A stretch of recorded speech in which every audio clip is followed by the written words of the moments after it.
I, 35M, need to vent about the drama that's been unfolding in my family for the past few years.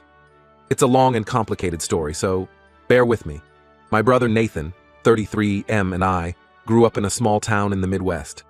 Our parents were hardworking middle-class folks. Dad was a high school teacher and Mom ran a small bakery. We weren't rich, but we never wanted for anything important.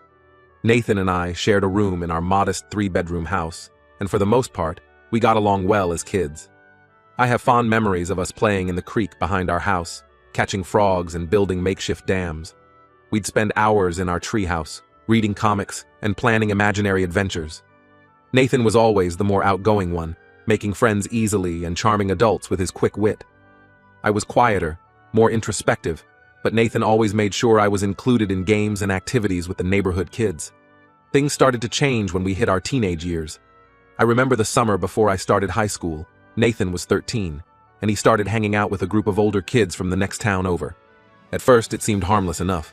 They'd ride bikes around town, hang out at the abandoned quarry, typical teenage stuff. But then Nathan started coming home late, sometimes smelling of cigarettes or alcohol. Our parents tried to rein him in, but Nathan became increasingly rebellious. He'd talk back, slam doors, and sneak out at night. I'd lie awake in our shared room, waiting for him to climb back through the window, worried he'd get caught or hurt. Meanwhile, I threw myself into my studies and extracurricular activities.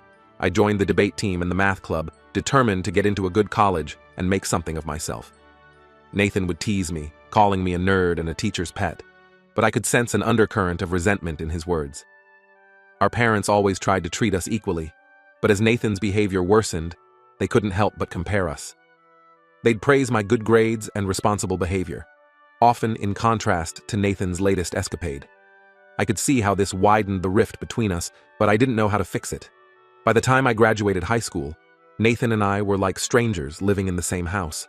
I left for college with a mixture of excitement and guilt, leaving my parents to deal with Nathan's increasingly erratic behavior. I thrived in college, studying engineering and making new friends who shared my interests. It was during my sophomore year that I met Rebecca. We were paired up for a project in our Introduction to Ethics class. She was pre-law, brilliant, and beautiful. We started dating a few months later, and I felt like I'd found my other half. Nathan, meanwhile, had dropped out of community college after a single semester. He moved back home, much to our parents' dismay, and cycled through a series of dead-end jobs. He'd work for a few weeks or months, then quit or get fired, usually over some petty disagreement with a boss or coworker. Despite his lack of direction, Nathan maintained this sense of entitlement when it came to our family's finances. Our grandparents had left our parents a modest inheritance when they passed away, which our parents had invested wisely over the years. It wasn't a fortune by any means, but it was enough to give them a comfortable retirement. Nathan would often brag about how he was going to get the lion's share of the inheritance, because he was the fun son who actually spent time with our parents. He conveniently ignored the fact that he was living rent-free in their basement, eating their food, and constantly borrowing money he never paid back. I remember one Thanksgiving break during my senior year of college. I'd brought Rebecca home to meet my family, and things were tense from the start. Nathan kept making inappropriate comments about Rebecca, saying things like, "I can see why you locked that down," and making crude gestures when he thought I wasn't looking. I confronted him about it later that night, after Rebecca had gone to bed.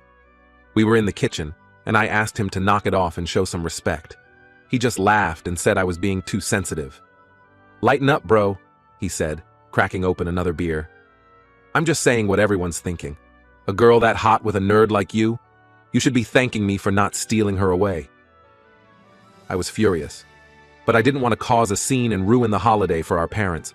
I walked away, but things were never quite the same between us after that. After graduation, Rebecca and I got married and moved to the city where we'd both found jobs. Nathan was my best man, more out of obligation than anything else. His speech at the reception was uncomfortable, full of backhanded compliments and inside jokes that no one else understood. For the next few years, we settled into our careers and started thinking about starting a family. We bought a small house in the suburbs and started trying for a baby. But month after month, nothing happened. We went through a battery of tests, and eventually, we were told that we both had fertility issues that would make conceiving naturally very difficult. We started looking into fertility treatments, a process that was both emotionally and financially draining. I confided in my parents about our struggles, seeking their support and advice. Unfortunately, this information made its way to Nathan, who seemed to view it as another opportunity to make inappropriate jokes at my expense. The last time we had Nathan over for dinner, about 2 years ago, he spent the entire evening making snide comments about my swimmers and offering to help out if we needed a donor. Rebecca was visibly uncomfortable, and I was seething with anger. After he left, Rebecca broke down in tears, saying she couldn't handle being around him anymore. I agreed, and we decided to limit our interactions with Nathan as much as possible.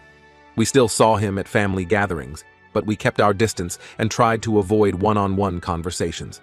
Then came the day that changed everything. I had taken a half-day off work for a doctor's appointment, but it got canceled at the last minute. I decided to head home early, thinking I might surprise Rebecca with lunch.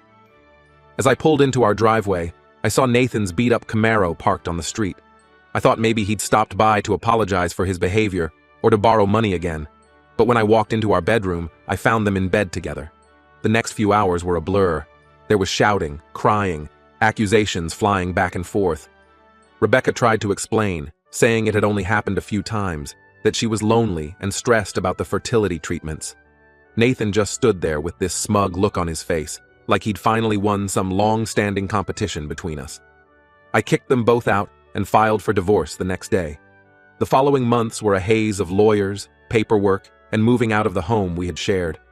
I was a mess, barely functioning at work and avoiding my family as much as possible.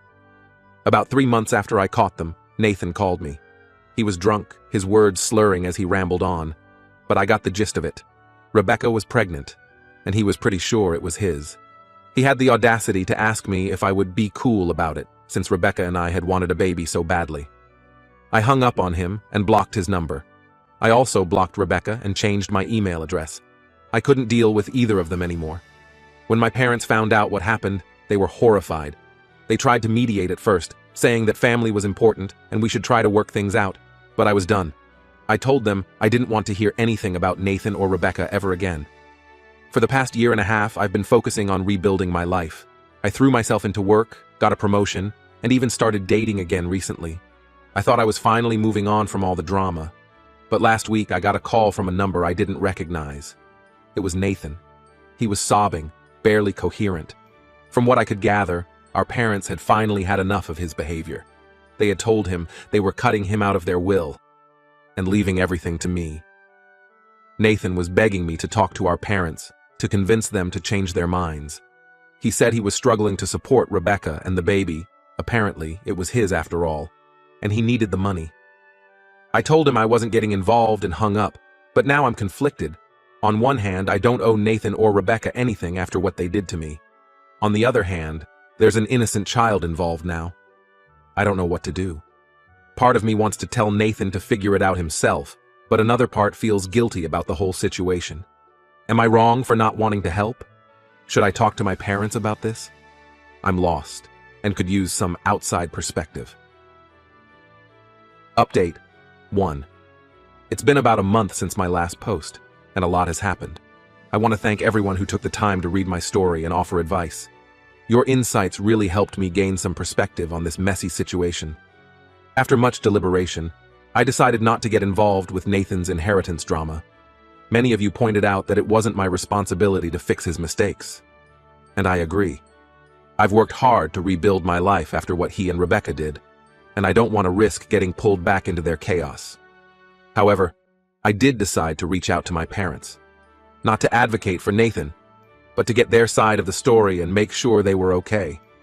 We met for dinner at a neutral location, a small Italian restaurant where we used to celebrate special occasions when Nathan and I were kids. It was intense, to say the least. My parents looked tired and older than I remembered. Mom's hair had more gray in it, and Dad's face seemed etched with new worry lines. They told me that Nathan's behavior had gotten worse over the past year. He'd been coming around asking for money constantly, sometimes showing up drunk or high. He'd scream at them when they refused, calling them terrible parents and threatening to keep them from seeing their grandchild. They recounted an incident from a few months ago that really shook them. Nathan had shown up at the bakery during the lunch rush, clearly intoxicated. He started yelling at Mom, demanding money, and causing a scene in front of customers. When Dad tried to intervene, Nathan shoved him, nearly knocking him over. It was only when another customer threatened to call the police that Nathan finally left. The final straw came when Nathan tried to forge our dad's signature on a check. He was caught trying to cash it at the local bank. The teller recognized Dad's signature from years of doing business there and called to verify. Instead of apologizing when confronted, Nathan flew into a rage and trashed their living room, breaking the antique clock that had been in the family for generations and tearing up old photo albums. That's when they decided to change their will. They said it wasn't about punishing Nathan, but about protecting themselves and their assets. They were worried that if something happened to them, Nathan would blow through the money in no time, leaving nothing for his child. I was shocked. I knew Nathan had issues, but I never thought he'd go that far. My parents were in tears as they told me all this, saying they felt like failures for not being able to help him. Mom kept saying she didn't know where they went wrong, that they had tried to raise us both with the same values. I assured them that they weren't failures. They had done their best, but Nathan was an adult who made his own choices. We talked for hours, catching up on everything that had happened in the time we'd been distant. It felt good to reconnect with them, even if the circumstances were less than ideal. They told me about the baby, my niece, I guess. Her name is Lily, and she's about 6 months old now. They've only seen her a handful of times, as Nathan uses access to her as a bargaining chip. It breaks their hearts, they said, to be kept from their only grandchild. As for Nathan, he didn't take my refusal to help well. He's been bombarding me with calls and texts from different numbers, alternating between begging for help and hurling insults. One minute he's saying he's sorry for everything and that he needs his big brother. The next, he's cursing me out and saying I was always Mom and Dad's favorite. I've blocked each new number as it comes up, but it's emotionally draining to keep dealing with his mood swings. Rebecca reached out too, sending a long email apologizing for everything and asking if we could talk. She said she regretted what happened and wished she could take it all back. She wrote about how hard it's been being a single mom, apparently Nathan isn't much help, and how she often thinks about the life we could have had together. I didn't respond. Maybe someday I'll be ready to hear her out, but right now the wound is still too fresh. Work has been a welcome distraction from all this family drama. I've been putting in extra hours on a big project. We're developing a new type of energy-efficient building material, and it's fascinating work. My boss noticed my dedication and hinted at another possible promotion in the near future. I've also been spending more time with friends, trying to rebuild the social life I neglected during my marriage and subsequent divorce. Last weekend, a group of us went camping at a nearby state park. It was nice to get away from cell phone reception and just enjoy nature for a while. We hiked, fished, and sat around the campfire telling stories, for a little. While I was able to forget about all the drama and just be in the moment. The woman I mentioned I was dating in my last post, Sam, has been incredibly supportive through all of this. We're taking things slow, but it's nice to have someone to talk to who isn't involved in the situation. She's a graphic designer who loves the outdoors, and she's been teaching me about photography on our weekend hikes. As for the future, I'm still not sure what it holds. My parents have made it clear that they don't expect me to have a relationship with Nathan if I don't want to. They've promised to respect my boundaries and not try to force a reconciliation. But they did ask if I'd consider meeting my niece someday, which is something I'll have to think about. For now, I'm focusing on maintaining my relationship with my parents while keeping Nathan at arm's length. It's not a perfect solution, but it's what feels right for me at this moment. I know this update doesn't have a neat resolution, but that's life, isn't it? Messy and complicated. I'm just taking it one day at a time and trying to make the best decisions I can with the information I have. Thank you all again for your support. It means more than you know. Update 2. It's been about 6 months since my last update, and I wanted to share some developments in this ongoing saga. First, the good news. Things have been going well for me personally. That promotion at work came through, and I've been settling into my new role as project lead for our green building materials division. It's challenging, but in a good way that keeps me engaged and motivated. I'm learning a lot about management and team dynamics, skills I never thought I'd need as an engineer. Sam and I are still together, and our relationship has been growing stronger. We recently took a weekend trip to the coast, renting a small cabin overlooking the ocean. It was the most relaxed I've felt in years. We spent our days hiking along the cliffs, exploring tide pools, and evenings cooking together and talking by the fireplace. For the first time in a long while, I felt like I could see a future beyond the next few months. Now, for the not-so-good news. Despite my efforts to keep Nathan out of my life, family drama has a way of creeping back in. About 2 months ago, I got a call from my mom. She was in tears, telling me that Nathan had been arrested for drunk driving. Apparently, he'd wrapped his car around a tree after leaving a bar. The real kicker? Rebecca and the baby were in the car with him. By some miracle, no one was seriously hurt. Rebecca had a broken arm, and the baby, my niece Lily, was thankfully unharmed thanks to her car seat. But Nathan was facing some serious charges, including child endangerment. I was shocked. As angry as I was with Nathan, I never thought he'd do something so recklessly stupid, especially with his own child in the car. My parents were beside themselves, torn between worry for Nathan and anger at his actions. Against my better judgment, I agreed to go with them to Nathan's arraignment. Walking into that courtroom was surreal. The last time I'd been in a courtroom was for my divorce proceedings, and now here I was, watching my brother shuffle in wearing an orange jumpsuit and handcuffs. Nathan looked awful.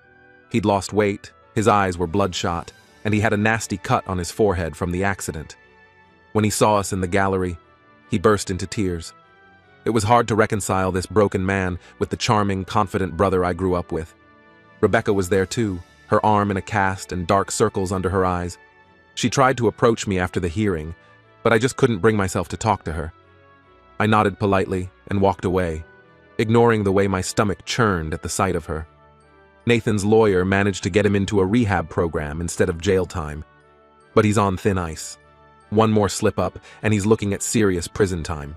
My parents are cautiously optimistic that this will be the wake-up call Nathan needs, but I'm not holding my breath. This whole situation has stirred up a lot of complicated feelings. I'm angry at Nathan for continuing to make such destructive choices, worried about the impact on Lily, and frustrated that I'm getting pulled back into his drama despite my best efforts to stay away. After the arraignment, my parents asked if I would consider being more involved in Lily's life. They're worried about her welfare, given Nathan's instability and Rebecca's apparent inability to set boundaries with him. I'm torn about this. On one hand, Lily is an innocent in all this, and I hate the thought of her growing up in such a chaotic environment. On the other hand, getting involved means having to interact with Nathan and Rebecca, which I'm not sure I'm ready for. Sam has been my rock through all of this. She's listened to me vent, offered a shoulder to cry on, and given me space when I needed it. She even offered to come with me to the arraignment for moral support, though I decided it was better to go alone. I don't know how I would have handled all this without her support. Last week, Sam and I had a long talk about the future. She knows about all the family drama, and she's been incredibly understanding. But she also gently pointed out that at some point, I'll need to make some decisions about what kind of relationship, if any, I want to have with Nathan and his family going forward. It's not an easy thing to think about, but I know she's right. As for my relationship with my parents, it's been strained, but we're working on it. They understand my desire to keep my distance from Nathan, but I can tell they're hoping for some kind of reconciliation eventually.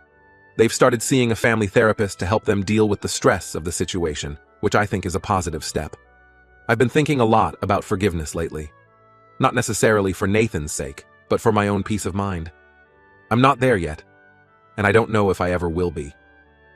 The betrayal still feels fresh, even after all this time. But I'm trying to work through these feelings, maybe find a way to let go of some of this anger I've been carrying around. Work continues to be a welcome distraction. We're in the final stages of testing our new building material, and early results are promising. If all goes well, we could be looking at a major breakthrough in sustainable construction. It's exciting to be part of something that could make a real difference in the world. I've also been trying to expand my social circle beyond just work friends. I joined a local hiking group and have been going on weekend treks. It's been nice to meet new people who don't know anything about my complicated family history. There's a freedom in being able to just be myself, without any baggage or expectations. For now, I'm trying to maintain boundaries while still being there for my parents as much as I can. It's a delicate balance, and I'm not always sure I'm getting it right. I've agreed to meet Lily, but I've made it clear that this doesn't mean I'm ready to forgive Nathan or have a relationship with him. I don't know what the future holds. Nathan's actions have shown me that just when I think things are settling down, life can throw another curveball. All I can do is keep moving forward, focusing on the positive aspects of my life while dealing with the family drama as it comes. There are days when I feel angry and resentful, wishing I could just cut ties completely and never look back. But there are also moments when I remember the brother I used to have, the one who looked out for me when we were kids, and I feel a pang of sadness for what's been lost. I'm trying to take things one day at a time, setting small, manageable goals for myself. Right now, that means focusing on my career, nurturing my relationship with Sam, and slowly rebuilding my relationship with my parents. As for Nathan, Rebecca, and Lily, well, that's still a work in progress. Thank you all for listening and for your continued support. It helps more than you know to have a place to share these complicated feelings and experiences. Life doesn't always give us clear-cut solutions or happy endings, but I'm doing my best to navigate this messy situation as best I can.